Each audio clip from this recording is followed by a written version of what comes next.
Hi guys. Hello, hello. You have the best backdrop I've ever seen. It looks like I'm really You're trying to kill you. yeah, it looks like I'm Yeah, doing right. like auditioning for Dexter. Very much so. But a big congrats on Uncoupled. It's funny, sweet, heartfelt, and so relatable. And I love it. Thank you. Great, thanks. Oh, you're so welcome. Let's begin with you, Mr. Neil Patrick.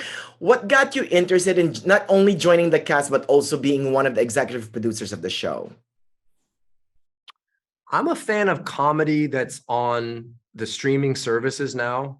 I grew up doing a TV show when I was younger. Then for 9 years, I was Barney Stinson on a show on CBS, right? And the content of the comedy, the structure of it includes commercial breaks.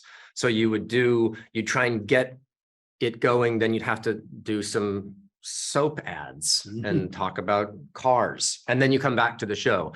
But comedy's tricky that way, right? Because you kind of need to keep going with it. You need to win people over and then keep the vibe alive throughout the entirety of the show. So I love the notion of a Netflix half-hour like rom-com that's actually about dramatic things. Yeah. Because now you get the funny, but you're also kind of getting punched in the stomach and getting like choking up, surprisingly, because the people that you thought you were laughing at are now feeling something that you felt last year or are currently feeling now. And so I just really liked the duality of being able to do long form comedy in 30 minutes or less. That's right, without losing momentum. That's correct. Now, That's the word I Mr. was looking for. Mr. Brooks, let's talk about your character. I love your character, Stanley. I want him to be one of my best friends. Talk to us about him. I mean, he's, according to the series, he's almost 50 years old 2 years ago. Talk to us about Stanley.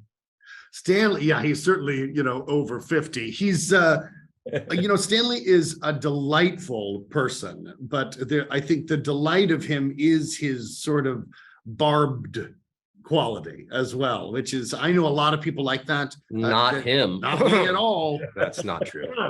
But Stanley is, I think, what stands out in this show. I think Stanley is such a great friend. Yeah. He's a very loyal friend. And I think that's because that's what Stanley has. That's right. He has his friends. He doesn't have a significant other. He has his work and he has his friends, and he's very good at both of those things. You could be on The Wire. You're so barbed. I'm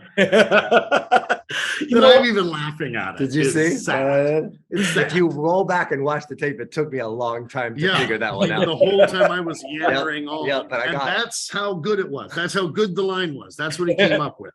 And the delivery was so quick. And I think a Wired reference is very current you and could contemporary. be on the wire.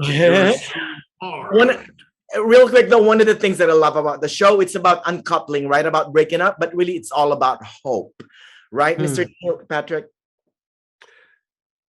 Yeah, well, I would assume with a breakup show, you want to have a sense of hope at the end of the day.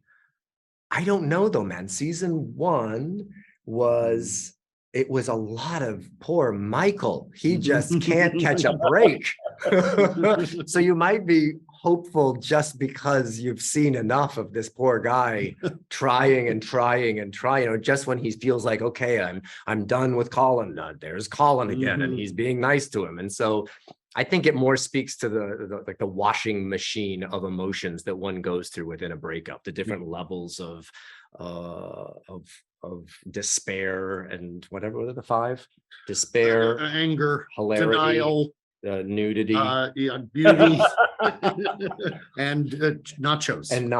And I feel like we finally get to nachos by the end. Yeah. We will need miscommunication in our lives when that happens, right? Nice. A big congrats on Uncoupled. Again, so relatable, and I could see myself on the screen, and it's so binge-worthy. That's great. Thank you. Thank you, and good luck, guys.